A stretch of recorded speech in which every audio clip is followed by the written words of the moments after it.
Vamos dar agora início à disciplina Teoria em Física Ambiental 2, essa seria a primeira aula. Nesta aula vamos falar de alguns métodos clássicos espectrais, vamos analisar algumas séries temporais usando a análise de Fourier, depois vamos falar brevemente de algumas outras análises que são derivadas da análise de Fourier, mas primeiro de tudo, o nosso objeto seria séries temporais, né? Vamos fazer análise de Fourier de quê? Vamos fazer análise de séries temporais. O que seria uma série temporal? Uma série temporal seria um conjunto de valores numéricos dispostos ao longo do tempo, né? Então, você teria o primeiro instante de tempo, o segundo instante de tempo, o terceiro instante de tempo. Em cada um desses instantes de tempo, você tem uma medida realizada, um valor numérico correspondente. Então, nós temos uma sequência de valores numéricos e as análises vão operar sobre essa sequência. Como eu falei no vídeo anterior,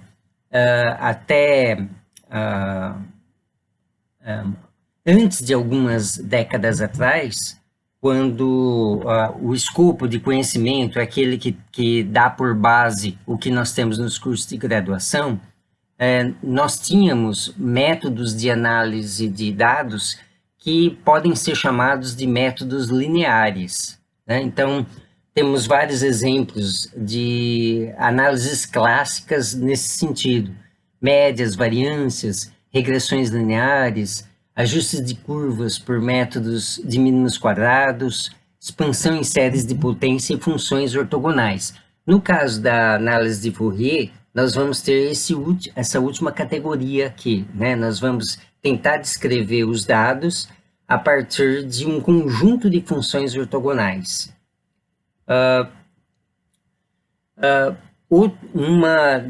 Uma dessas expansões, né, que está ali no slide anterior, seria a expansão em série de potências. Então, quando você expande os dados em série de potências, significa que você vai tentar representar a sua série temporal por uma somatória de coeficientes que multiplicam potências específicas da variável em questão, que é o tempo, né? Então, você vai ter um termo de tempo elevado a 0, outro termo de tempo elevado a 1, outro termo de tempo elevado a 2, e assim vai, né?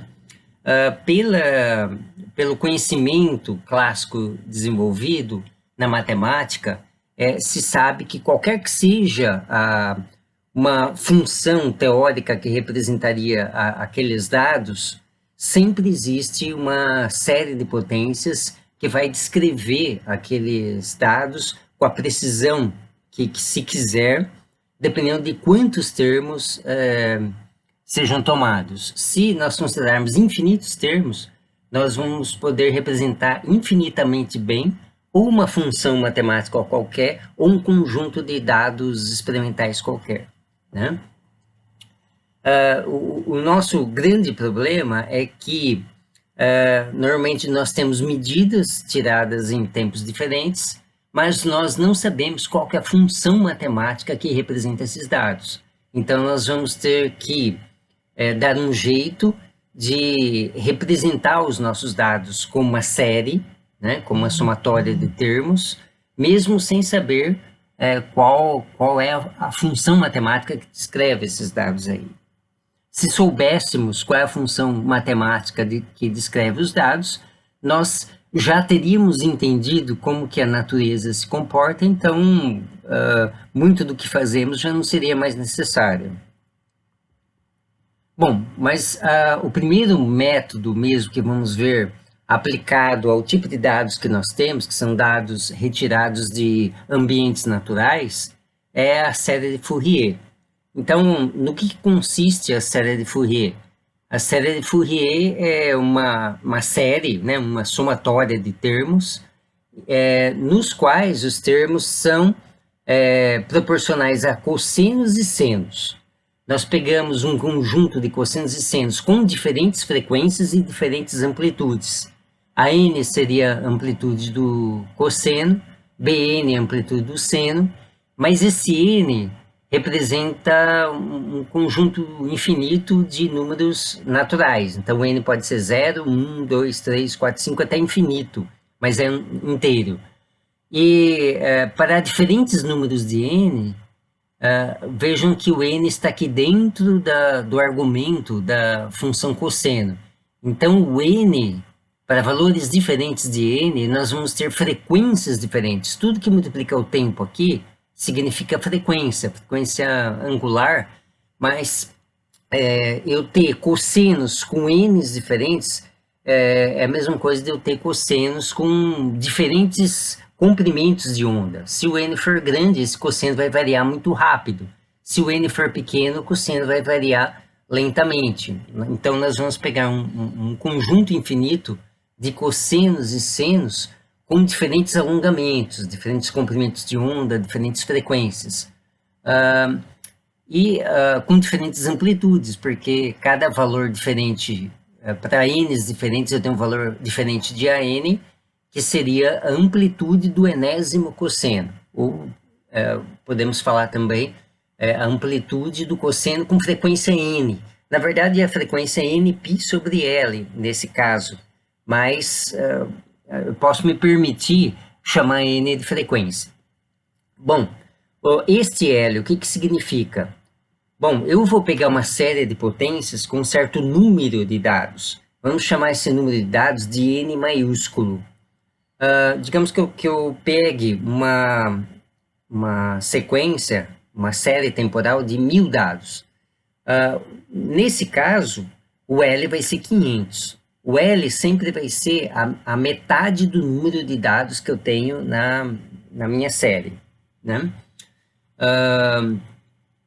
Então, nós vamos procurar uma forma de representar os dados que temos por uma série de Fourier. Como que nós podemos fazer isso? Como a série de Fourier é uma série ortogonal, o que significa ser série ortogonal? Toda vez que eu fizer uma integral de um cosseno com certo n vezes o cosseno com outro n diferente, isso vai dar zero. Se eu fizer a integral do seno com um dado n vezes um outro seno com n diferente, integrando isso em todo intervalo de tempo dos meus dados, isso vai dar zero. E se eu pegar um cosseno com um seno, também vai dar zero, né? Essa integral de um produto de funções, nós podemos chamar de produto escalar. É como se cada cosseno e cada seno, com frequência diferente, fosse um vetor diferente. Cada um desses vetores é ortogonal entre si, né? Um em relação ao outro é ortogonal. Qualquer que seja a função é gerado por esse conjunto de cossenos e senos que são funções ortogonais. Nós estamos fazendo uma analogia entre funções matemáticas com vetores. Da mesma forma que o espaço real ele é gerado por um conjunto de três vetores unitários, o i, o j e o k. Então, eu posso expressar qualquer vetor no espaço tridimensional como uma combinação linear desses três versores. Então, da mesma forma, eu poderia representar qualquer que seja a função que eu tenha como uma combinação linear desses diferentes cossenos e diferentes senos. Fazendo uma analogia, nós podemos dizer o seguinte, que cada cosseno e seno diferente tem o mesmo papel que as três cores fundamentais que geram as outras cores quando nós estamos nos referindo a telas de computador, de televisão. Qualquer cor que corresponda a um pixel de uma tela é gerado por três cores fundamentais, que é o vermelho, o verde e o azul. Então, nós temos o esquema RGB, né? R de red, vermelho, G de green, verde, e B de azul, blue. Então, qualquer uma cor, né? Por exemplo, o amarelo, né? O amarelo a gente vai obter com uma combinação dessas três cores aí, né? O laranja seria a combinação do vermelho com o amarelo, né? Então, eu posso ter cores que são geradas pela combinação de todas as três cores fundamentais.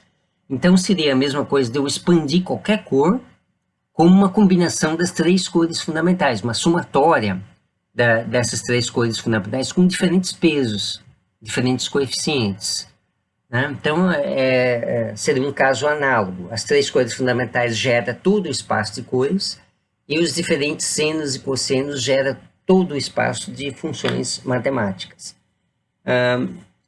Esse termo que é separado seria o termo de ordem zero, né? Então, para n igual a zero, eu teria apenas o coeficiente a e não o b. E isso, a 0/2, vai representar o valor médio dos valores da minha série temporal, como vamos ver. Bom, as propriedades de ortogonalidade das funções fazem com que nós podemos colocar expressões explícitas para a n e bn, ou seja, para os coeficientes. Então, teoricamente, eu posso calcular o coeficiente a n por essa integral aqui, né? Então, eu pego a integral da função matemática xt, multiplicado pelo cosseno de ordem n, integro isso em todo o meu intervalo temporal de dados e divido pelo metade do número de dados que eu tenho, né? Bom, fazer integral, né? Bom, dá a impressão assim, vamos ter que saber integrar, saber cálculo, mas no nosso caso, nós vamos transformar essa integral por uma somatória. Por quê? Porque nós não temos a função matemática que representa os dados, nós temos apenas dados que são dados discretos, é um dado em cada instante de tempo. Então, nós não poderemos fazer uma integral propriamente dita porque nós não temos uma função contínua, nós temos dados discretos. Então, como nós temos dados discretos, vamos transformar a integral numa somatória, né? Então, aqui, como L é n sobre 2, no lugar de 1 sobre L, aqui eu vou colocar 2 sobre n, tá? E nós vamos ter uma somatória, da mesma forma que o argumento da integral aqui é um produto de duas coisas, aqui nós vamos ter um produto dos nossos dados experimentais vezes o cosseno de ordem n, né? Então, se eu quiser calcular o A10, por exemplo, aqui eu teria que colocar n igual a 10. E a minha somatória iria de i igual a 1, correspondente ao primeiro dado, até i igual a n, dado que na minha série temporal eu tenho n maiúsculo dados, né? Então, se eu tenho 1000 dados, esse n vai valer 1000. A nossa somatória vai de 1 até 1000. Então, aqui vai ter cada um dos dados experimentais multiplicado pelo cosseno correspondente. Então, a gente vai fazer essa somatória para extrair o A10. E vai ter que fazer o mesmo procedimento, vai ter que uma somatória de 1000 termos para calcular cada um dos coeficientes. Evidentemente, nós não vamos fazer isso na mão, mas temos computadores para fazer isso e vamos mostrar como fazer. A mesma coisa para o seno, né? Para calcular os coeficientes Bn, nós vamos somar cada dado que temos ao seno com aquela frequência, com aquele n ali, né? Bom, calculados os ANs e BNs, o que nós temos? Primeiro, nós podemos comparar cada valor de AN e BN, na verdade, comparar os módulos. Os maiores valores de coeficientes vão corresponder àqueles valores em que aquele seno, aquele cosseno correspondente tem maior peso na descrição dos dados. Então, digamos que eu obtenha que o A10 tem um valor numérico em módulo, né? O valor numérico absoluto dele é maior do que os outros. Então, significa que o cosseno de ordem 10, com frequência 10, ele tem uma importância maior na descrição daqueles dados ali. Como nós estamos falando em funções periódicas, eu chegar à conclusão que o A10 tem maior peso, significa que a frequência 10 tem maior peso nos meus dados. Então, significa que eu tenho uma periodicidade ali importante. Então, o método de Fourier, a análise de Fourier, ela é importante para indicar quais são as frequências mais importantes dos nossos dados. Tá? Nós temos que tomar um cuidado, né, quando fazemos uma análise de Fourier, porque quando nós vamos passar pela descrição contínua, com a integral, para a discreta, com a somatória, a definição exata é integral. Então, quando nós passamos por uma somatória, nós estamos fazendo uma aproximação.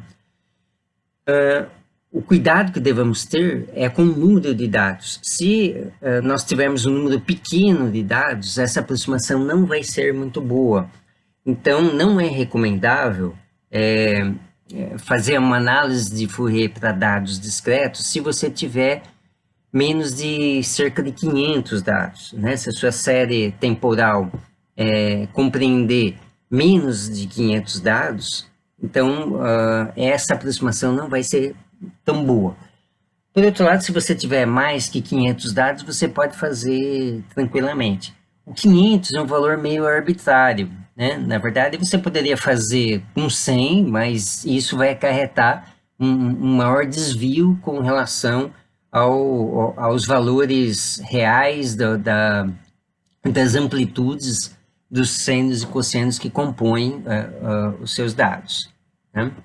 Outra observação importante é que nós vamos construir todo um raciocínio baseado na análise de séries temporais, mas eventualmente haveria a possibilidade de fazer a mesma coisa para uma série espacial.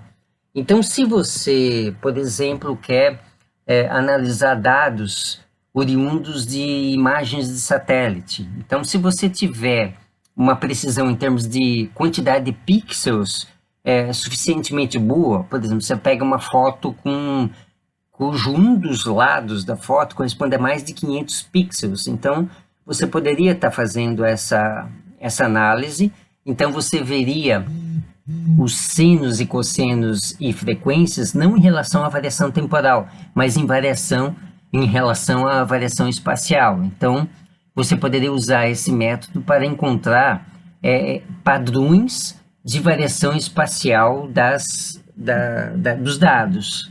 Tá? Então, tudo que nós vamos falar em termos de análise de séries temporais poderia ser válido para análises espaciais, tá? De variação espacial. Bom, agora vamos ver um exemplo de como fazer a análise de Fourier. Agora nós vamos fazer um exemplo sobre análise de Fourier. Nesse exemplo aqui, nós vamos enfatizar como que a análise de Fourier, ou a expansão em séries de Fourier, pode representar um conjunto de dados, como que ela é fidedigna para representar um conjunto de dados. E, para isso, eu criei aqui um conjunto fictício de dados, né? Não corresponde a nada realístico. Aqui, eu fui no Excel e criei uma série de dados, né? Então, esses dados começam com uma sequência de zeros, depois muda abruptamente para 6, e depois vai para 0 de novo, depois para 8, e assim vai, né? Aqui nós temos um conjunto de 100 dados, tá?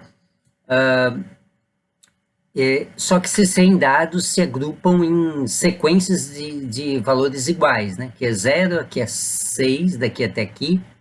São 10 zeros, depois 20 número 6, depois mais 10 valores zeros, depois 20 valores 8, 20 valores 10, depois 10 zeros novamente, 28 e 10 zeros. Então, isso forma um conjunto aqui que tem subidas e descidas, né? Com um perfil meio quadrado, né? Nós vamos fazer análise de Fourier desse conjunto de dados, calcular os coeficientes e depois reconstituir a série, ou seja, nós vamos é, jogar isso na série como um todo, né? Vamos mostrar aqui, e ver se o resultado ele reproduz a quantidade de dados que nós temos. Então, nós vamos calcular os coeficientes, depois nós vamos jogar os coeficientes aqui nessa expressão, para ver se o resultado disso, a função matemática que nós obtemos, ela é condizente com os dados numéricos da série que eu criei, né? Bom, não dá para fazer isso na mão, o Excel também não é muito bom para fazer isso, então o que nós vamos fazer é usar um script que eu escrevi especificamente para isso na linguagem R. Então, nós vamos ter que aprender um pouquinho como usar o R, que é um ambiente de programação gratuito, para fazer algumas análises. Além da análise Fourier, nós vamos usar nessa disciplina outras análises, né? Por exemplo, Wavelet e SSA, utilizando o R. Então, é muito importante ter alguma noção básica, não propriamente de programação, mas de como manipular o R para podermos fazer essas análises. Na verdade, nós vamos trabalhar com scripts, programas já prontos, mas vai precisar manipular o ambiente R, manipular esses scripts de forma a eles rodarem corretamente. Bom, a primeira coisa que eu tenho que fazer para poder analisar os dados usando algum ambiente computacional. Bom, eu vou ter que preparar os dados. Esse sempre é o primeiro passo. Então, eu vou ter que reescrever esses dados num arquivo de tal forma que o ambiente de programação possa ler esse arquivo. Normalmente, os ambientes de programação não leem dados no formato do Excel, né? Não leem uma planilha do Excel. Então, nós temos que pegar esses dados aqui, eu vou destacar essa coluna, nós vamos pegar esses dados e preparar esses dados de tal forma que o ambiente computacional possa lê-los.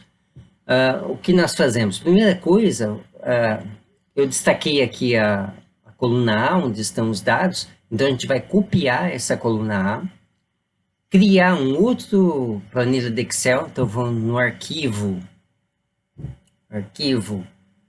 novo, né? Então vamos escolher aqui uma planilha nova do Excel. Então aqui aparece a planilha nova e vamos colar os dados. Vamos colar, né? Então tá aqui os dados. E agora eu vou salvar esses dados como um arquivo de texto, um arquivo que não está no formato do Excel. Então vamos aqui em arquivo, salvar como. Vamos escolher uma pasta onde isso pode estar. Então eu criei aqui a pasta Fourier, né, que está na pasta dessa disciplina. Então, vamos dar um nome, né, para esse arquivo, vamos chamar de Fourier apenas. Fourier.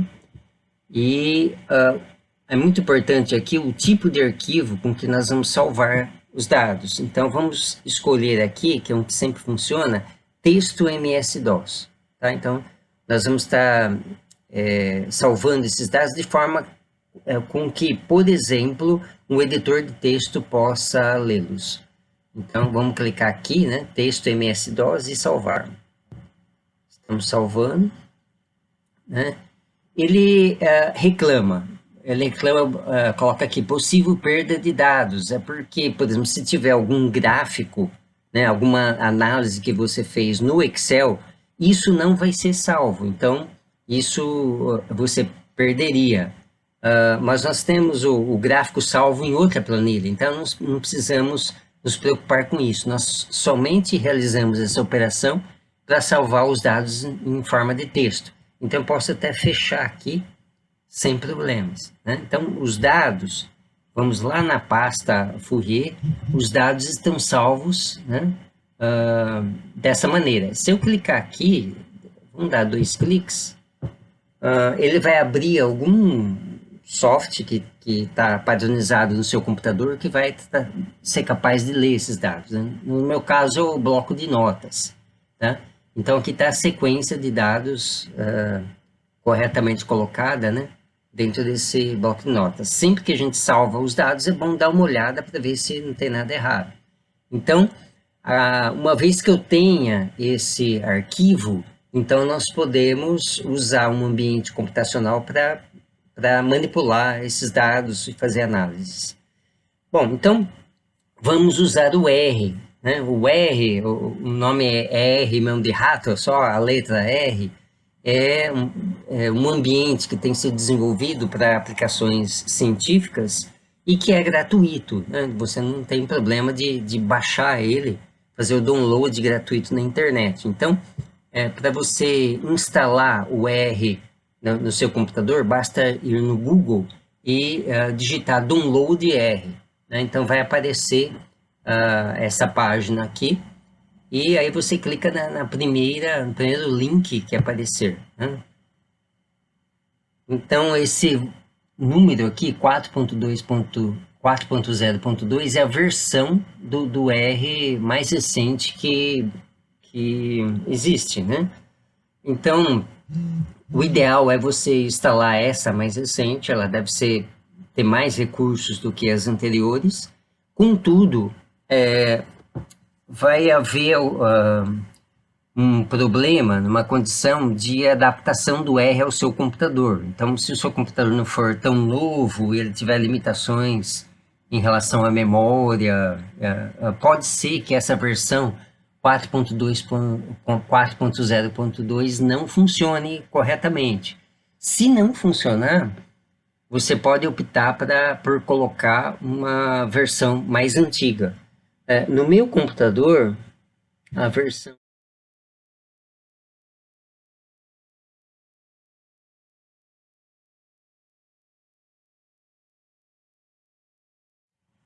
Voltando lá, vamos voltar.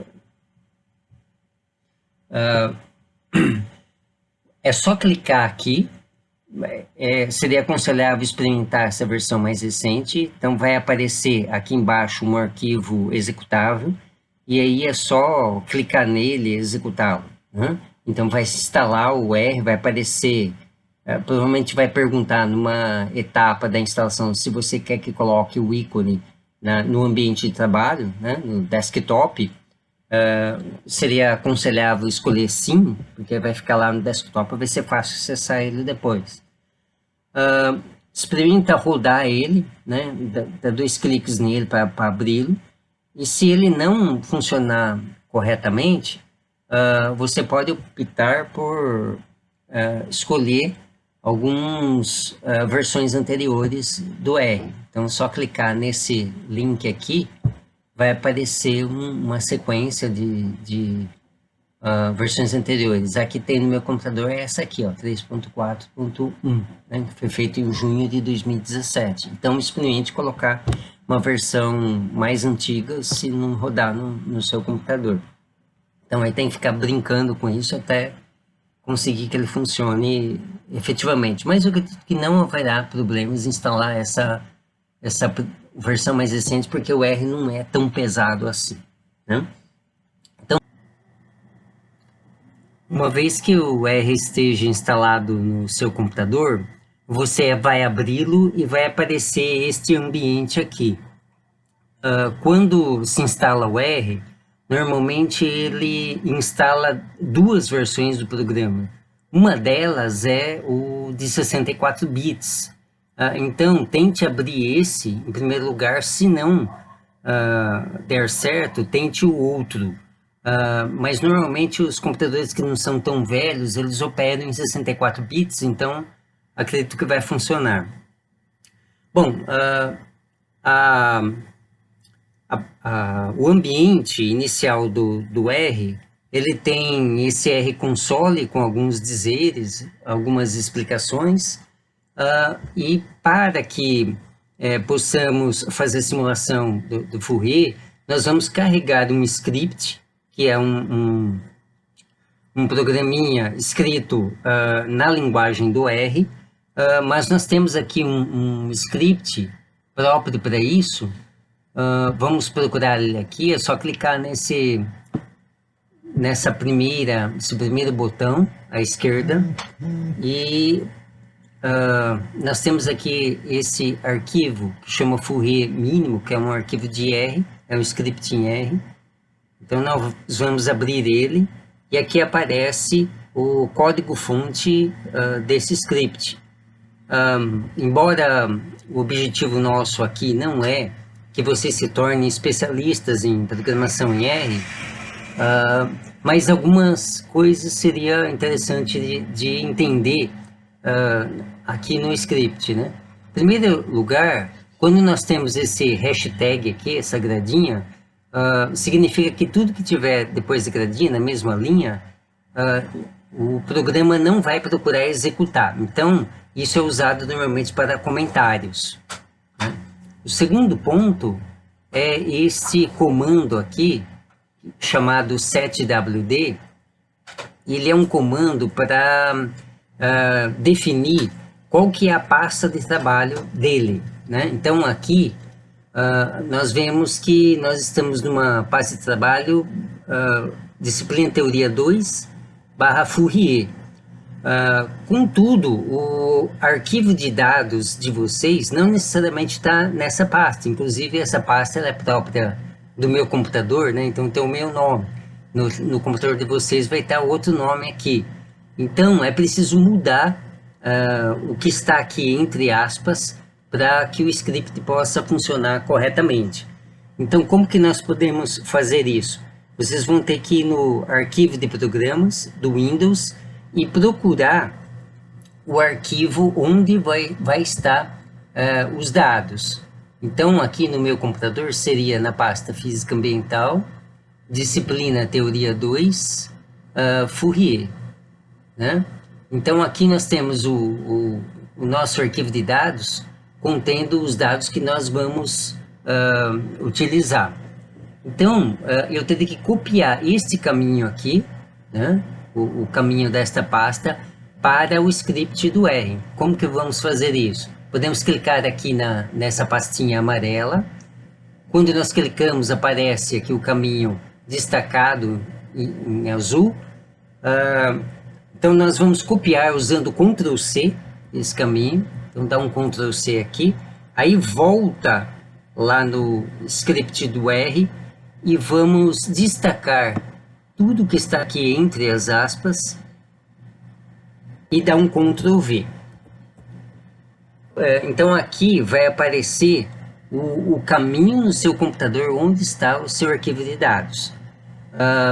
O inconveniente ao fazer essa operação é que a barra aqui não vai estar de acordo com o que o R estabelece que deveria ser. O R usa a barra invertida, então aqui nós vamos ter que substituir todas essas barras pela barra invertida. Então, teria que vir aqui, colocar o cursor aqui, apagar essa barra e botar a barra invertida. Então, em todos eles, bota a barra invertida aqui, barra invertida aqui, barra invertida aqui, barra invertida aqui e barra invertida aqui. Né? Então, agora está correto do ponto de vista do R, o caminho que vamos especificar para onde está o nosso arquivo de dados. Outra coisa interessante de saber é que esse comando aqui, ele é o comando que vai ler o nosso arquivo de dados, né? Então, aqui teria que constar o nome do arquivo de dados que nós vamos utilizar. O arquivo de dados que vamos utilizar vai chamar Fourier, né? E não Fourier 1, como está aqui embaixo. Esse de cima aqui que nós vamos analisar. Então aqui tem que estar o nome, mesmo nome que está lá. Tem que tomar muito cuidado que ele distingue as maiúsculas das minúsculas. Então tem que estar exatamente da mesma forma que você vê lá no Windows Explorer. Aqui, por exemplo, quando tem print, ele vai escrever alguma coisa aqui no RE Console, que é onde vai aparecer as respostas, né? Então aqui ele vai escrever o número de linhas que tem nesse arquivo. Então esse é um comando que ele é útil para nós verificarmos se ele está lendo o arquivo inteiro. Então, se você sabe que no seu arquivo de dados tem, digamos, 1000 dados, aqui teria que retornar o valor 1000, né? Então aí você sabe que ele está lendo todo o arquivo de dados, né? Outro comando interessante é o plot. No comando plot ele vai fazer um gráfico, né? Então toda vez que aparece o plot, ele vai abrir uma nova janela com um gráfico. Aqui, por exemplo, o coeficiente a n, né, é calculado nessa linha do programa aqui. Então note que o coeficiente a n ele depende do cosseno, né? Cosseno de n alguma coisa. Esse param traço L, ele é o L, aquele L que significa a metade do número de dados. Bom, então, basicamente, esses é o que é preciso, em princípio, para entender, assim, grosseiramente, a lógica, né? Mas a matemática do programa vai ser a mesma matemática que nós vimos lá anteriormente, né? Das equações que vão definir qual é o cálculo dos coeficientes, né? O último comando aqui vai ser um plot onde ele vai desenhar o gráfico correspondente da expansão em Fourier, ou seja, ele vai tentar representar os dados utilizando uma somatória de senos e cossenos multiplicados pelos coeficientes que ele calculou. Antes de analisar os dados, nós temos que fazer um outro ajuste no nosso arquivo de dados. Observem aqui que você tem que o programa, o comando de leitura de dados, ele vai ler os dados nesse arquivo, mas aqui tem uma opção que chama header igual a true. Header significa que é o cabeçalho, seria a primeira linha do nosso arquivo. Então ele está esperando que na primeira linha do seu arquivo tem alguma coisa. Isso aqui é true, né? Verdadeiro. Então que tenha um cabeçalho no seu arquivo de dados.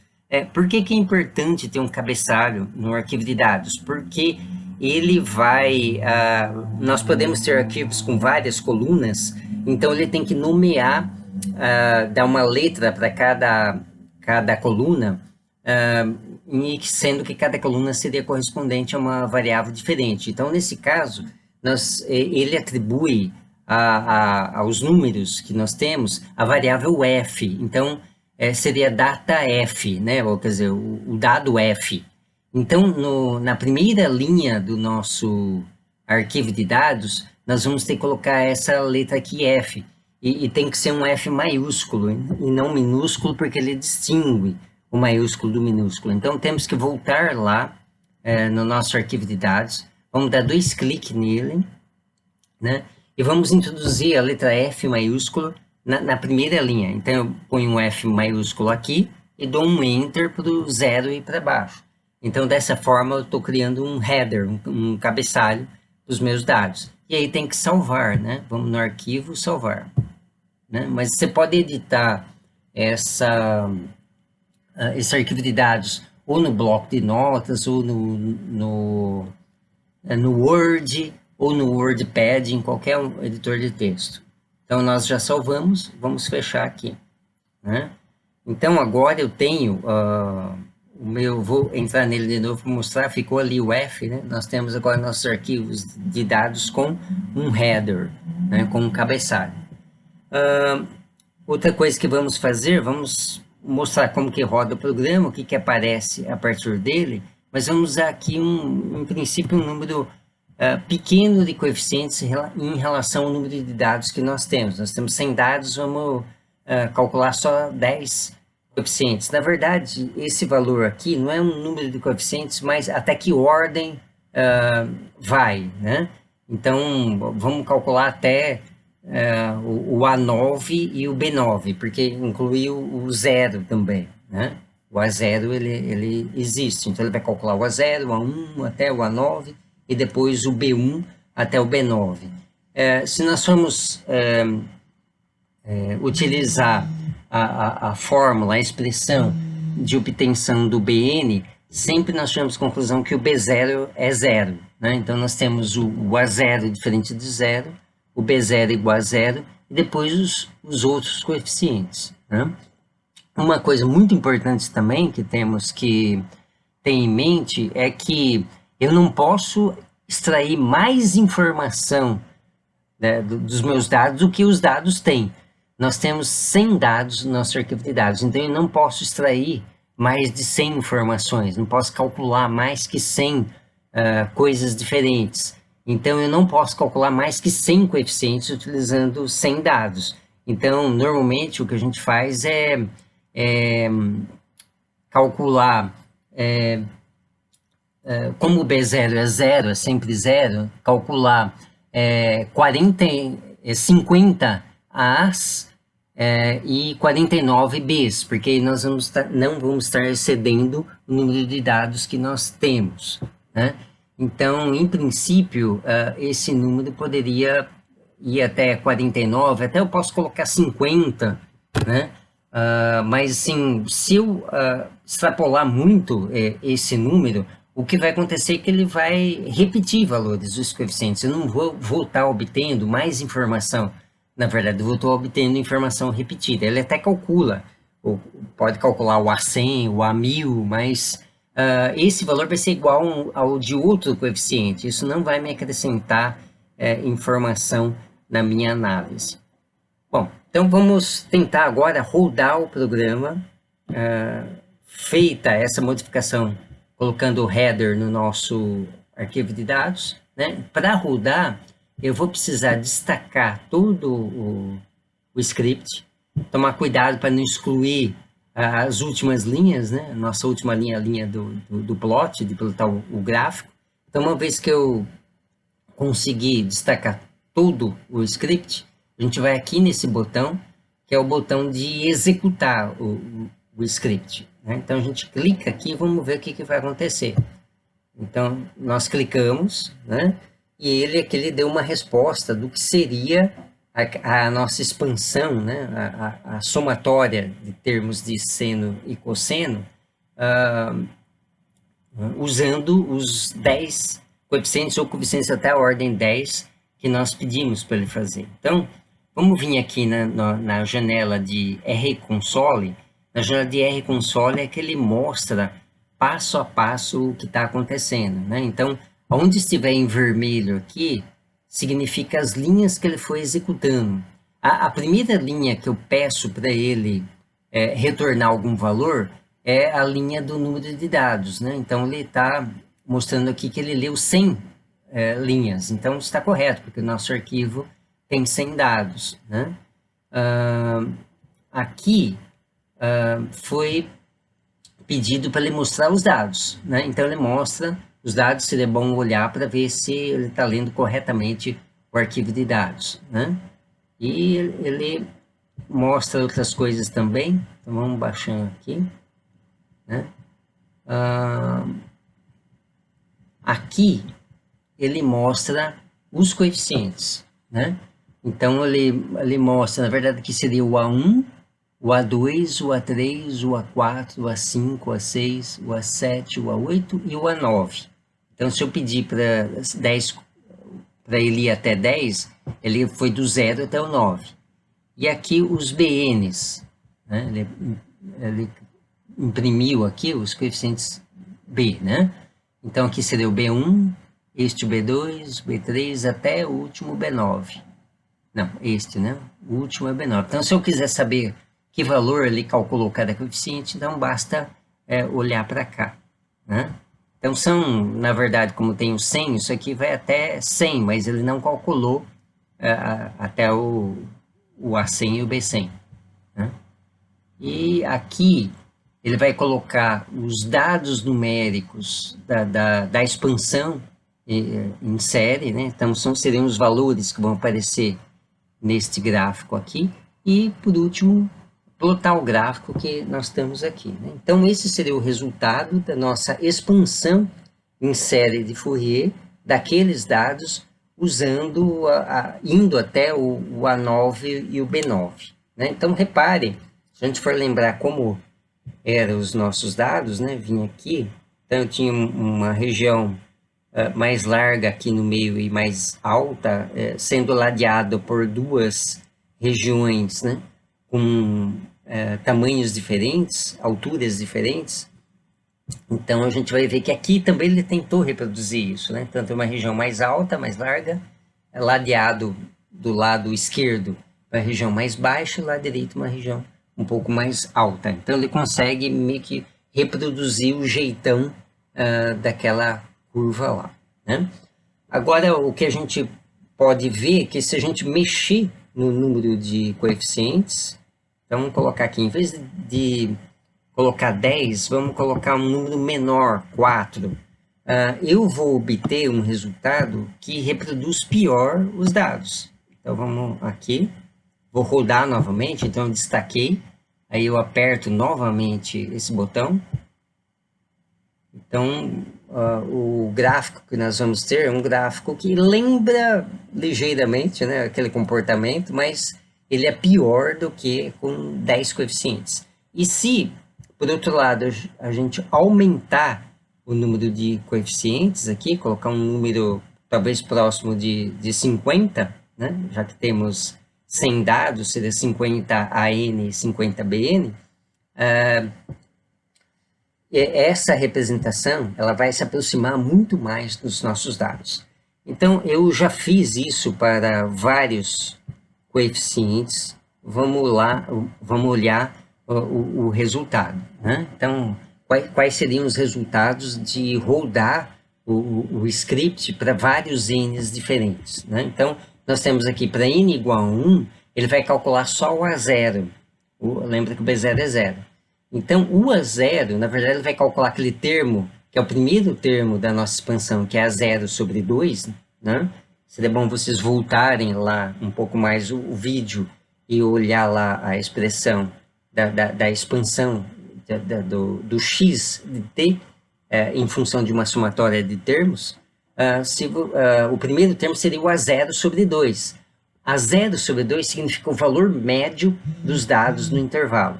Então, se nós formos olhar lá de novo, a gente vai ver que o valor médio é um pouco inferior a 5. Então, aqui estaria apenas indicado uma linha correspondente ao valor médio da função. Se nós pegarmos só esse coeficiente, só o A0, ele só consegue reproduzir um valor, é claro, que esse valor vai ser o valor médio dos dados. Então, vamos agora ver o que acontece quando nós acrescentamos termos. Para n igual a 2, nós vamos também pegar o A1 e o B1. Então, somando A0 sobre 2 mais A1 vezes o primeiro cosseno mais o B1 vezes o primeiro seno, nós temos essa função aqui, né? Ela não consegue reproduzir os 3 picos, mas vai tentar colocar um pico na região central, que é a região do pico mais pronunciado. Para n igual a 3, ou seja, indo até A2 e B2, a coisa não muda muito, só ela fica um pouco assimétrica, mas ela vai ficar assimétrica porque o pico aqui do lado direito é maior que do lado esquerdo, então esse valor máximo aqui ele vai ser deslocado um pouquinho para a direita, colocando 4 coeficientes, ou seja, até o A3 e o B3, já aparece um perfil com 3 picos, né? Então, vamos aumentando, para n igual a 6, nós teríamos isso aqui. Vocês lembram que aquele pico do meio, na verdade, tem uma parte mais baixa e uma parte mais alta, ele já tenta reproduzir essa característica. Para n igual a 9, nós teríamos isso. Para n igual a 12, isso aqui, vai reparando que o perfil ele vai cada vez mais se aproximando do que nós temos. E nós tínhamos o pico, né, a parte superior dos picos, é plano, e aqui embaixo também uma região com zeros plano. Vocês vão ver que com o tempo, com o aumento do número de coeficientes, ele vai tentar reproduzir essa característica. Para 15, aqui ele está tentando deixar o pico plano aqui, um platô em cima dessa região, né? Aqui para 15, então vai até o A14 e o B14. Para 20 nós temos isso. Para 30 nós temos isso. Ó, aqui já está bem mais plano. Aqui ele está tentando reproduzir a região plana em x igual a zero, x não, em um valor zero aqui, né? O x de t igual a zero. Para 40 nós temos isso. E finalmente para 50, quando nós temos o máximo de representar possível, nós temos o cálculo do maior número possível de coeficientes, nós temos isso, né? Então ele consegue reproduzir exatamente o formato que nós tínhamos lá, que criamos com o Excel. É importante dizer que qualquer que seja o formato dos dados que eu tenho, da função, a série de Fourier vai conseguir reproduzir esse formato. Então, vamos sair daqui.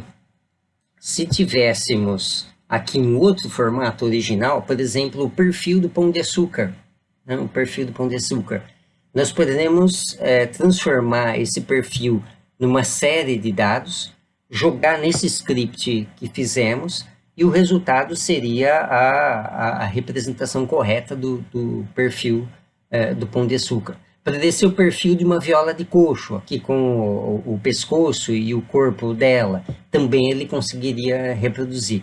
Então, qualquer que seja a função, quando você calcula o número de coeficientes equivalente ao número de dados que você tem, ele vai conseguir reproduzir aquele formato. Então, esse exercício foi para mostrar que a série de Fourier é capaz de representar fielmente um conjunto de dados. Agora, se queremos ver quais são os coeficientes mais importantes, de tal forma ver quais são as frequências mais importantes, os senos e cossenos mais importantes, que têm maior peso na somatória, nós vamos ter que voltar aqui no R e olhar os valores dos coeficientes calculados, né? Nessa representação aqui, nós usamos até o 4, então foi até o A3 e o B3. Então, nós tivemos 3 resultados. Se quisermos saber qual desses tem um peso maior, basta olhar aqui. Não pelo valor numérico em si, mas pelo módulo, né? Que aqui tem alguns coeficientes que são negativos. É perfeitamente natural alguns coeficientes darem negativo, mas a gente vai olhar para o módulo, né, para o valor absoluto. Então, o maior valor absoluto é o 0,86. Então, isso significa que no cálculo, o coeficiente B1 é mais importante que o B2 e que o B3, né? De todos, o menos importante seria o B2, aqui no meio, que tem um valor numérico absoluto menor, né? E dos As, também o mais importante aqui seria o A3. O A3 tem um peso maior do que o A1, inclusive, né? Porque 3,44 aqui é 2,77.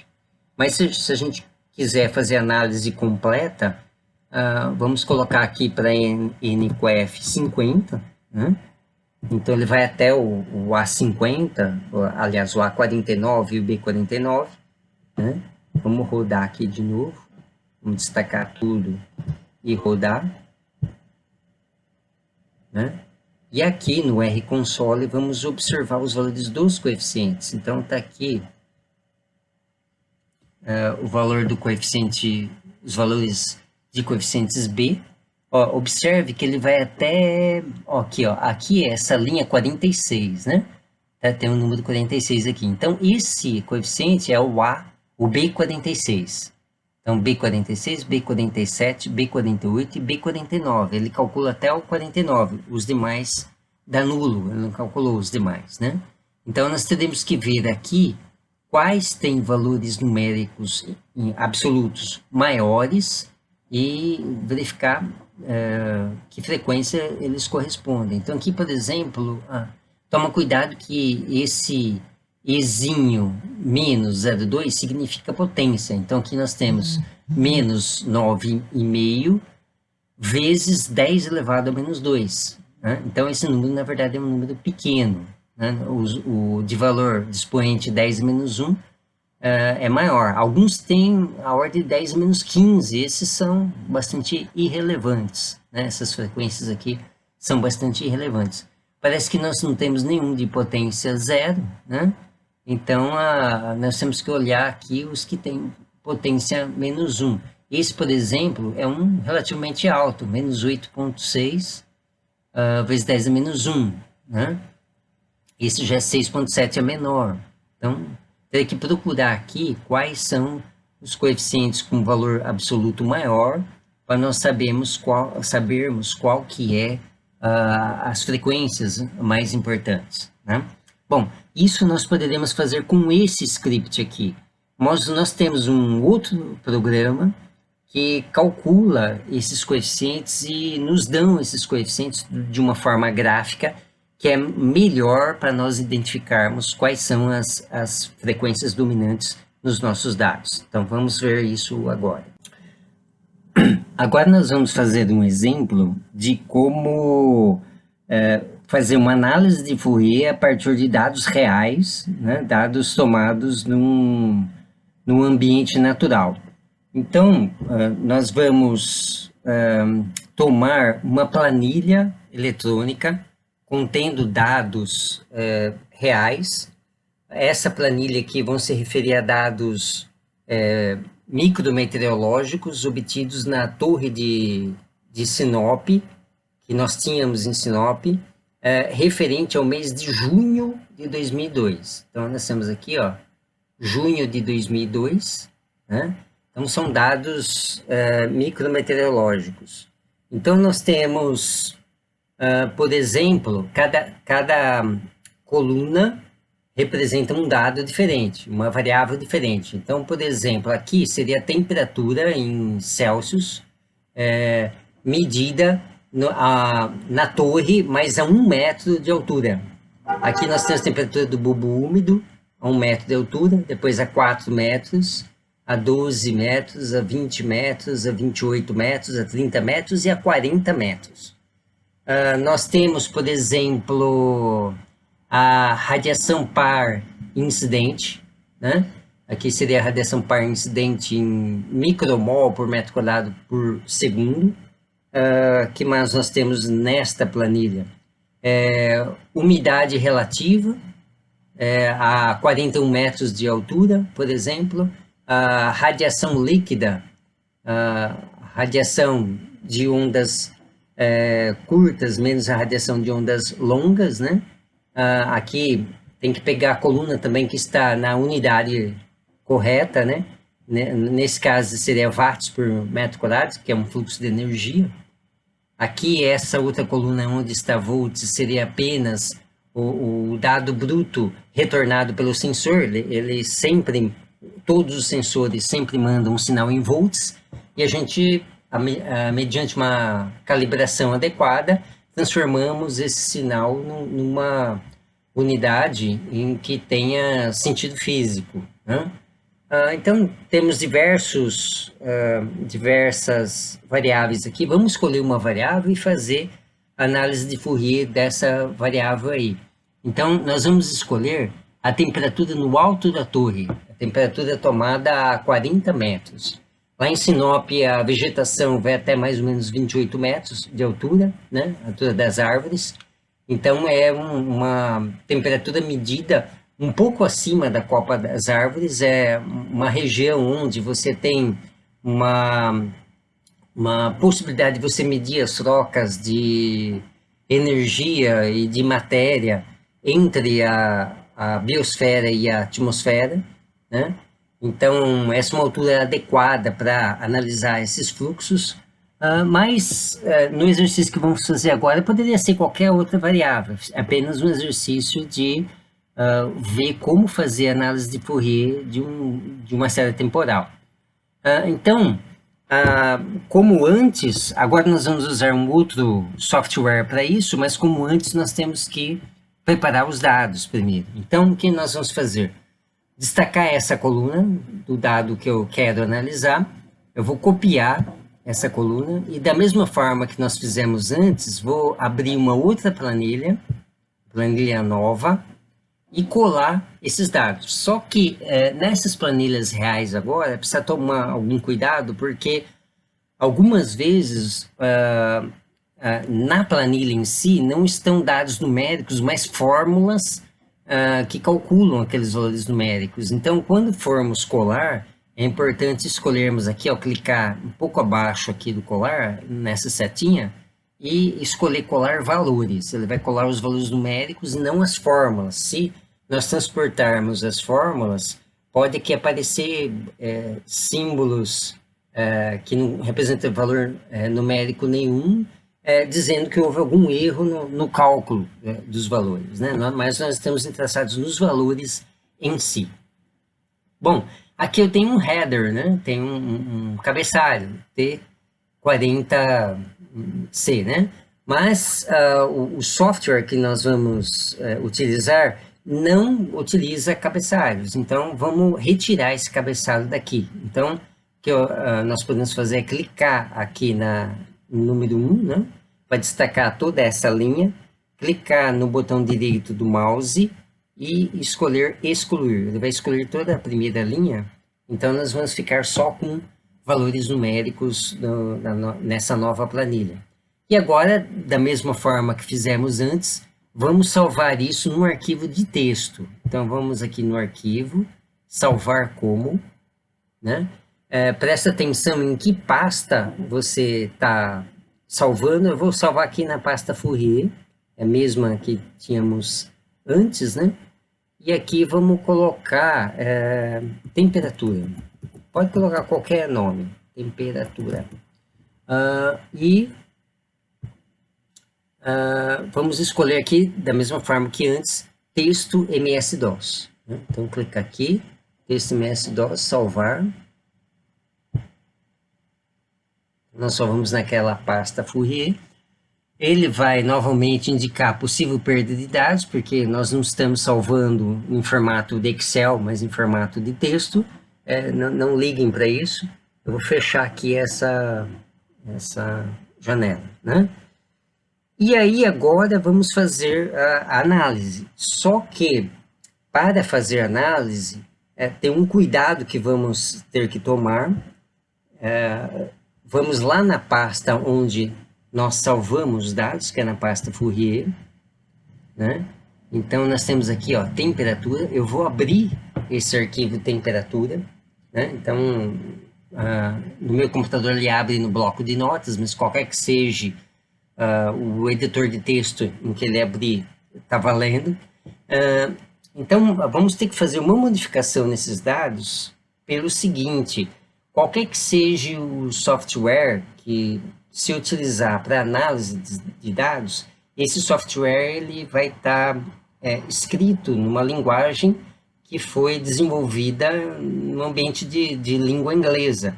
Então, os ingleses, americanos, né, os países de língua inglesa em geral, não utilizam a vírgula como separador decimal, mas sim o ponto. Então, nós vamos ter que tomar esse cuidado, senão a análise vai ser incorreta. Vamos ter que substituir essas vírgulas todas por pontos. Então, uma maneira prática de fazer isso é no editar, substituir, né? E aqui vamos pedir para eles localizar todas as vírgulas. Então, vou colocar vírgula aqui e substituir por pontos. Então, vou colocar um ponto aqui, né? Na verdade, já estava porque eu já fiz isso muitas vezes, mas é só colocar a vírgula aqui em cima e o ponto aqui embaixo. E depois pedir para ele substituir tudo. Então, é uma operação relativamente rápida, né? Então, ele substituiu, ó, no lugar de vírgulas, temos pontos aqui. Agora, eu vou cancelar essa janela e vou salvar esse arquivo de dados. Então, está salvo agora. Ele está como pontos e não como vírgulas. Então, agora eu posso fazer uma análise correta desses dados aí. Então, toda vez que vocês tiverem no arquivo de dados e vocês tiverem valores numéricos cuja separação decimal seja vírgula, vai ter que substituir por pontos.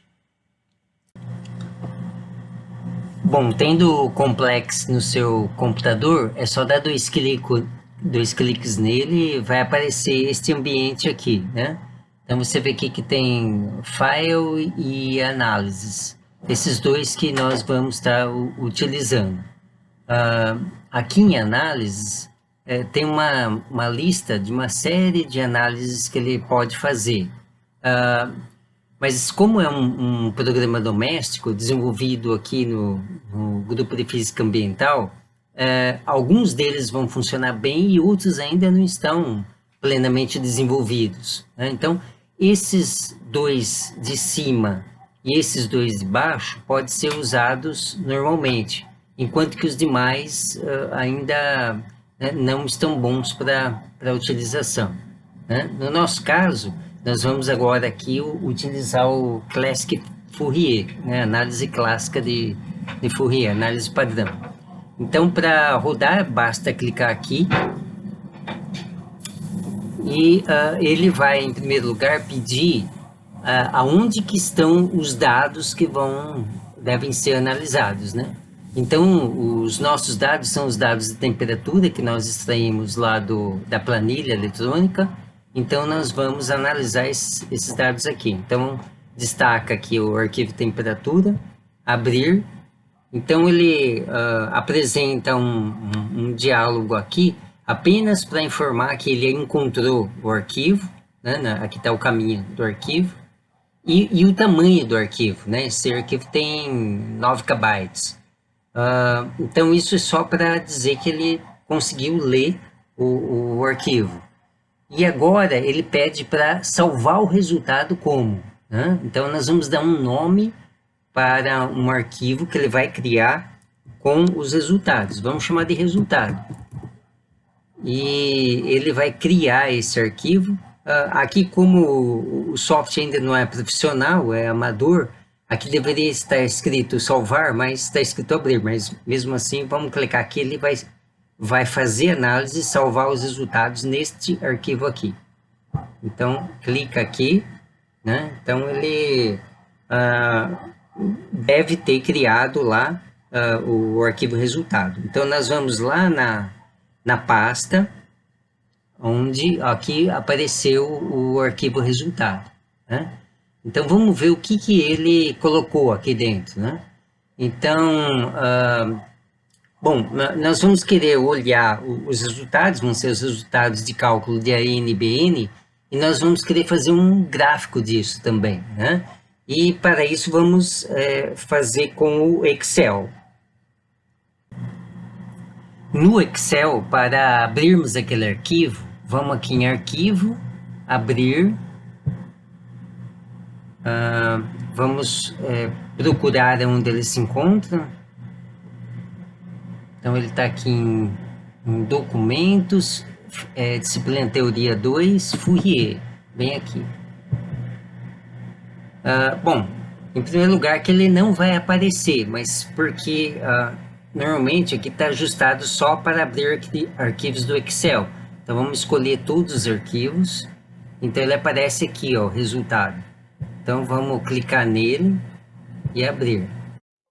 Bom, ele vai reclamar porque provavelmente o de vocês também, o Excel vai estar em português. E o Excel em português vai considerar a vírgula como separador decimal. E o programa complexo, ele dá o resultado com um ponto como separador decimal. E além disso, o formato, ele não está um formato de arquivo de Excel. Então, é natural ele reclamar. Mas mesmo assim, ele pergunta, quer abri-lo mesmo assim? Você escolhe um sim, queremos abrir. Então, aqui aparece o que vai estar no arquivo. Nesse arquivo de resposta do complexo, nós vamos ter duas colunas, uma para o coeficiente A e outra para o coeficiente B. E aqui estão os dados do coeficiente A e aqui os dados do coeficiente B. Na primeiro quadro de diálogo que aparecer, eu vou clicar em avançar. Mas no segundo, eu vou dizer que os dados estão delimitados por espaço. Por quê? Porque pelo formato de arquivo de saída gerado pelo Complex, ele vai colocar o espaço como separador entre os dados do coeficiente A e os dados do coeficiente B. Então aqui tem que estar marcado espaço para ele colocar em colunas separadas dentro da planilha. Eu vou clicar novamente em avançar. Agora eu vou ter que falar para ele que o separador decimal é o ponto. Então nós vamos vir aqui em avançado. Aqui está perguntando sobre o separador decimal. Então vamos colocar o ponto, apaga o que está aí, vamos colocar o ponto. E para não ficar o ponto aqui embaixo também, no separador de milhar, vamos colocar vírgula, tá? Então é só inverter aqui, vírgula com um ponto. E dar OK. E depois concluir. Então aqui vai aparecer na coluna A os valores do coeficiente A e na coluna B os valores dos coeficientes B. Aqui na primeira linha deu para ver que ele não ficou na coluna correta, né? Que deveria ficar coeficiente A e aqui coeficiente B. Como ele não colocou, também não vai importar muito, o que interessa são os números. Então eu vou deletar essa primeira linha aqui. Eu vou clicar no delete, na tecla delete, né? Então eu vou ficar com uma coluna para os valores de coeficiente A e outra coeficiente B. O próximo passo é fazer um gráfico disso, né? Então eu vou clicar aqui sobre o A da coluna A para destacar toda a coluna A. Vou aqui inserir e vou escolher esse tipo de gráfico aqui, tá? Vamos colocar como linhas. E aí aparece essa figura aqui. Esse gráfico que aparece, ele também pode ser chamado de transformada de Fourier dos dados. Então, a gente vê que aparece dois picos mais pronunciados, né? Esse que é o maior de todos e este daqui. Não importa se é positivo ou negativo, o que importa é o módulo, né? O valor absoluto do tamanho do pico. Então, dá para ver que tem uma frequência dominante aqui, uma frequência importante, né? E aqui tem outra frequência importante. Para ver um pouquinho melhor, vamos mudar a escala do gráfico. Eu vou clicar aqui nos valores, né? Cliquei no azul e vou clicar com o botão direito e aqui vai aparecer selecionar dados. Bom, o arquivo de dados que nós temos tem 1440 dados, então ele vai calcular automaticamente, ele já faz isso, o maior número possível de coeficientes. Então, se nós temos 1440 dados, nós teremos metade disso como número de coeficientes A e B. Então, ele vai até 720 aqui. Mas, nessa figura aqui, a gente vê que não tem picos pronunciados acima de 100. Então, eu vou colocar 100 aqui, só para mudar a escala do gráfico. Ele vai considerar os dados até os coeficientes até a ordem 100, né? Então aqui está um pouco mais distribuído. Então tem o primeiro pico aqui e o segundo pico aqui. Notem que o primeiro pico, se eu colocar o cursor bem na ponta do pico, ele vai me mostrar qual que é o N correspondente. Embaixo aparece série 1.30, então isso significa que é o N30, que é o N mais correspondente ao pico mais pronunciado aqui. E o outro, colocando o cursor aqui, nós temos o ponto 60. Então, para N60. Então, nós teremos... Isso é o coeficiente A. Então, para o coeficiente A, eu tenho o N igual a 30 e o N igual a 60 como os mais significativos. Agora, vamos fazer o do B também. Os picos que aparecem em B também são igualmente importantes. Então, vamos fazer um gráfico para o B. Inserir... esse tipo de gráfico aqui de linhas, né? Nós temos aqui agora o gráfico dos coeficientes B. A gente vê também que há mais picos significativos, mas nada que ultrapasse aqui o 150. Tem esse daqui, mas ele não é tão pronunciado assim, né? Então vamos mudar a escala aqui também, pedindo para ele ir até 150, nesse caso. Então, apagar o 720, vamos colocar 150. Aqui nós vemos, esse é o pico mais pronunciado. Vamos ver qual que é a ordem dele, é 30 também, ó, apareceu lá embaixo, ponto 30. Este daqui é o 60, então da mesma forma que o A, eu tinha 30 e 60, aqui também eu vou ter 30 e 60. Este outro aqui vai ser o ponto 90, e esse outro aqui é o ponto, esse não dá para ver porque o pico ele está sobrepondo aos números aqui, ele não consegue identificar, mas eu poderia, pelos dados aqui, ver qual é o coeficiente mais significativo nessa região aqui, entre 115 e 120, né? Mas ele também não é tão importante assim quanto ele é um pouco menor do que os demais. Nós vemos que nós temos o mais significativo então em 30, depois em 60 e depois em 90. São múltiplos de 30, né? Bom, então aqui nós temos a transformada de Fourier, ou seja, o gráfico ou o espectro, também eu posso chamar de espectro, que me mostra quais são as frequências mais significativas. Quando eu tenho um pico grande, relativamente grande, é porque eu tenho uma frequência importante para aquele N específico, né? Agora, existe uma maneira de nós, tendo N, sabermos qual que é o período correspondente a essa frequência dominante, a esse modo de oscilação, de variação dominante que os dados têm.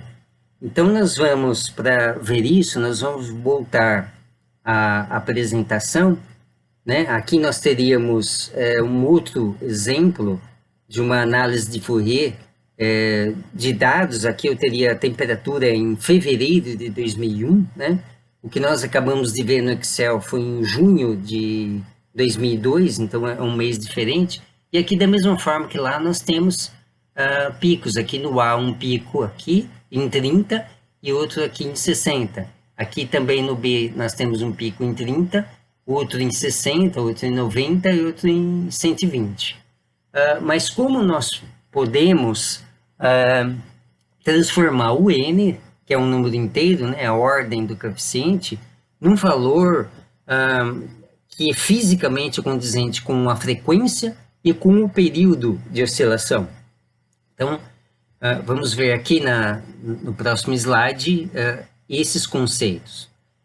Nós vimos que lá na análise de Fourier, quando nós temos aquela somatória de sinos e cossenos, o argumento dos senos e cossenos era NPi sobre L. E esse NPi sobre L, que é o que multiplica o I, ou que multiplica o tempo, é o que nós chamamos de frequência angular.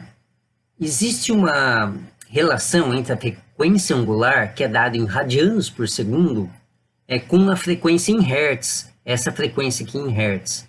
E essa relação é que a frequência angular ela é igual a 2πf, então eu teria que ter uma constante de proporcionalidade igual a 2π. Então, se nós usarmos essa relação aqui, nós podemos calcular a frequência em hertz, frequência f em hertz, em função do número n, que é a ordem do coeficiente que apresenta um pico significativo, né? Então, isolando o f aqui, nós temos essa relação, aí simplificando o π, nós ficamos simplesmente que o f é igual a n sobre 2L.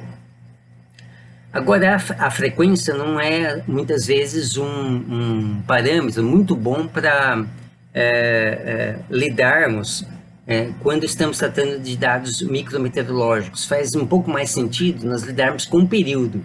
O período é inverso da frequência, e o período indica quanto tempo demora um ciclo de uma oscilação importante, né? Então, se o f é igual a n sobre 2L, o t vai ser igual a 2L sobre n, né? Então, é assim que a gente vai mensurar o período daquelas oscilações específicas que correspondem aos picos da transformada de Fourier. Bom, 2L para nós significa todo o intervalo de dados que nós temos, porque o L é metade dos dados, o 2Ls vai ser a quantidade total dos dados. Mas o período é uma grandeza em tempo, em unidade de tempo, então isso aqui tem que ser visto também como unidade de tempo. Esse 2L corresponderia ao intervalo de tempo correspondente à totalidade dos nossos dados. Bom, nós analisamos dados de um mês, né? Então esse 2L significa o intervalo de um mês. Veja bem, o pico mais pronunciado é o pico correspondente a n igual a 30. Então o período seria um mês dividido por 30. Quanto que dá um mês dividido por 30? Dá um dia, né? Já que o mês tem 30 dias. Então o período dominante que nós temos lá, correspondente a n igual a 30, é de um dia. O segundo período é n igual a 60, então teria um mês dividido por 60. Isso corresponde a meio-dia ou 12 horas, então o segundo seria de 12 horas. E depois o de 90 e o de 120, para n igual a 90 e n igual a 120, corresponderia a 8 horas e 6 horas, respectivamente. Bom, a análise de Fourier nos indicou que o período dominante, esse pico maior aqui, corresponde a um período de um dia, então. Por que nós temos um período de um dia que sempre se repete todo dia? Quer dizer, nós temos uma frequência de oscilação que se mantém e que tem essa periodicidade. Por que isso acontece para dados da temperatura?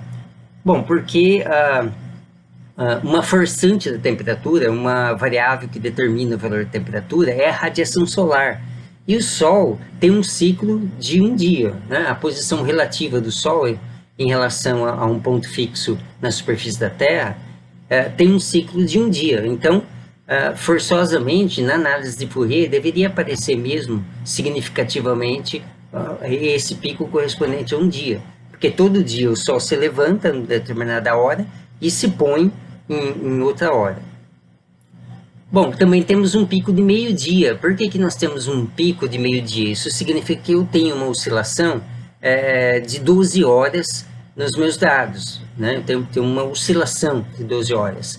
E por que isso? Bom, isso basicamente porque nós temos radiação só durante 12 horas diurnas e não temos radiação solar incidente no período noturno. Então, nós temos durante 12 horas uma condição e durante as outras 12 horas uma condição diferente. Então, isso faz com que também você tenha uma variação de 12 em 12 horas. Então, isso vai dar, vamos dizer assim, o aparecimento de um pico também em 12 horas. Bom, essencialmente, isso que é a análise de Fourier em termos do que nós podemos extrair dos dados que nós trabalhamos, né? Lembrando que nós podemos fazer uma análise semelhante com dados ao longo do espaço, né? Desde que tenhamos uma quantidade de dados suficientemente larga, né? Possivelmente mais de 500 dados, né? Se tiver mais de 500 dados, pode dar uma análise consistente. Mas, essencialmente, é isso que nós vimos. E um pouco mais adiante na disciplina, nós vamos ver também as limitações da análise de Fourier.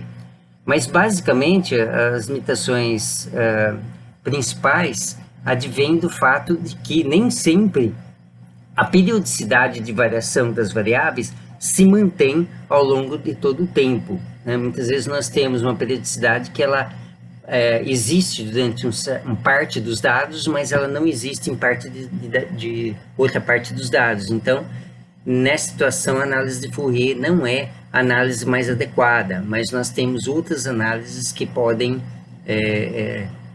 fazer análises consistentes nesse tipo de situação. Existem algumas análises que são derivadas da análise de Fourier. Uma delas, talvez a mais famosa, seja o Power Spectrum, ou espectro de potências. Como que seria o Power Spectrum? O Power Spectrum é análogo a Fourier, Só que no lugar de senos e cossenos, utiliza-se exponenciais imaginárias, né? Existe uma relação entre uma exponencial imaginária e senos e cossenos, né? Tem uma identidade que diz que e a menos i, onde i é o número raiz de menos 1, né? Número imaginário, e a menos i ômega n é igual a cosseno de ômega n mais seno de ômega n. Né? Então, se você tem uma exponencial imaginária, ela é efetivamente a mesma coisa de uma combinação de senos e cossenos. Então, ela vai servir a fazer uma análise espectral tão bem quanto os senos e cossenos, com a vantagem matemática de ser uma função só e não duas funções. Então, o computador vai poder calcular mais rapidamente em casos em que a análise clássica de Fourier ela for um pouco lenta, no caso, por exemplo, de um arquivo de dados extremamente grande, né? Então, aqui nós temos uma expansão também, porque você vai fazer uma somatória dos valores experimentais que você tem, o xn, né, o enésimo dado experimental, com essa função exponencial. E depois pega toda a somatória e vai fazer o módulo ao quadrado. O que significa o módulo quadrado? Significa que você vai pegar cada termo dessa somatória, multiplicar pelo próprio conjugado complexo, aqui já nós estamos trabalhando com funções complexas, né, dentro do escopo dos números complexos, e você pega um módulo ao quadrado de cada termo, que seria pegar o termo e multiplicar pelo seu conjugado complexo, que seria análogo a isso aqui ao quadrado, né? Cada termo ao quadrado soma todos esses termos ao quadrado e tira a raiz quadrada. Então, aí você tem um módulo, né? E aí você vai obter o coeficiente de Power Spectrum, né? Em função da frequência, de uma determinada frequência. Então, que é o que multiplica aqui. Então, no nosso caso, seria π sobre L, essa frequência aqui, né? Porque na nossa análise, nós definimos como sendo N πi sobre L, os dados, né? Aqui nós teremos o ΔT seria o intervalo de tempo entre as medidas. Então, no caso lá da temperatura de Sinop, que analisamos, seria meia hora, e esse T maiúsculo, né, que está aqui embaixo, seria o período total coberto pelos dados. Então, no nosso caso, seria um mês, né? Então, também depende da unidade de tempo, que se aqui usar 30 minutos, aqui teria que ser o tempo equivalente ao mês em minutos, né? Então, para usar a mesma unidade em cima e embaixo, né? E aí, o Power Spectrum tem a mesma lógica da análise de Fourier, então você calcula os coeficientes, então eu tenho, dependendo do N aqui, você tem um coeficiente diferente, né? Então você vai ter um S desse para cada N diferente, né? Então, aqui está a expansão, mas existe uma expressão para cada coeficiente, né, da expansão, e pode usar o software complex naquela opção da análise que nós temos lá de Power Spectrum, que é a última da listagem das análises possíveis, né, fazer a análise da mesma forma. Ele vai gerar um arquivo com os coeficientes, né, S aqui do espectro de potências, e pode-se fazer um gráfico desses coeficientes, né, em função de N. E normalmente quem usa esse método faz esse gráfico em escala logarítmica. Então se põe o N em escala logarítmica e o S também em escala logarítmica, e o resultado tem esse jeitão aqui, né? Tem essa aparência. Aqui seria a frequência em Hertz, né? Mas vocês observem... Bom, aqui não está em escala logarítmica, então pode-se usar a escala linear aqui mesmo, mas aqui vai estar em escala logarítmica, que é o valor do coeficiente S para cada N diferente, né? Então, normalmente dá alguma coisa que é decrescente e cheia de picos, né, de zigue-zagues. No entanto, se nós formos ver o pico de um dia, que nós sabemos que é importante para esses dados, aqui também foi a temperatura analisada, né? O pico de um dia ele está aqui, né? E nós vemos que não é um pico tão mais pronunciado quanto os outros. Então, para o tipo de dados que nós lidamos, o Power Spectra não é tão bom para identificar quais são as frequências dominantes, mas esse tipo de análise pode ser muito importante para que tem outros objetivos, né? Uma coisa muito importante que o Power Spectra nos traz é o que nós chamamos de parte contínua do espectro, que é mais ou menos aqui, imagina uma linha mais ou menos suave acompanhando aqui os dados, né? Então você tem uma função decrescente aqui. Então muita informação pode ser tirada do quão rápido decresce essa curva, né? Então, por exemplo, as pessoas que trabalham com edge covariance, né, a covariância de vórtices turbulentos, tem que checar se o método é adequado, porque nesse método você tem que considerar médias móveis, né, você tem que fazer médias de parte dos dados brutos, e você tem que determinar qual que é o melhor intervalo temporal para essas médias móveis. Então, uma maneira de você fazer isso é escolher vários intervalos diferentes e verificar se essa queda, né, na parte contínua do espectro corresponde àquilo que se esperaria, teoricamente, né, de uma situação de vórtices turbulentos, né? Não posso entrar em mais detalhes agora sobre isso, que não é o objetivo, mas é uma das funções do Power Spectra. E dependendo da situação que você tenha, o Power Spectra pode ser mais interessante do que o Fourier clássico, né? Bom, além do espectro de potências, há outras análises tipo Fourier que podem ser feitas com dados. Então, por exemplo, esse aqui é o Cross Spectrum.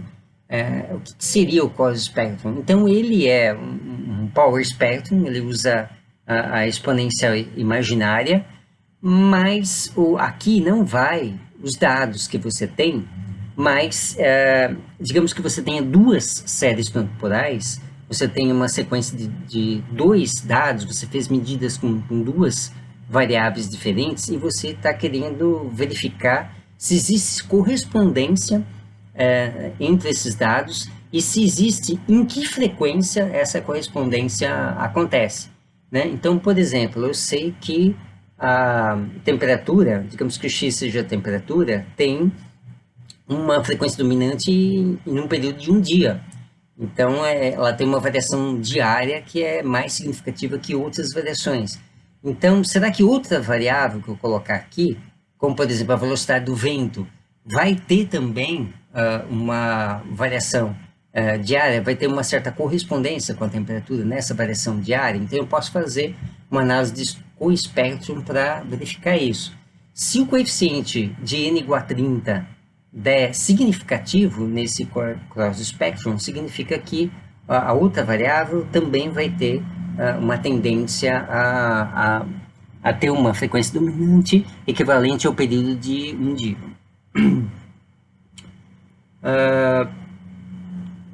Na verdade, aqui, como nós temos número imaginário, né, nós estamos trabalhando no campo do imaginário, os coeficientes que eu tenho que considerar, na verdade, é a parte real, né, dessa expressão anterior aí que nós temos. E além do Power Spectrum e do Cool Spectrum, nós temos o Cross Spectrum, nós temos o Cool Spectrum. O Cool Spectrum, você vai fazer uma espécie de análise tipo Power Spectrum de cada variável e depois vai multiplicar os resultados, né? Então, isso te dá também uma correspondência entre uma variável e outra em termos da sua variação temporal, em termos das suas periodicidades, né?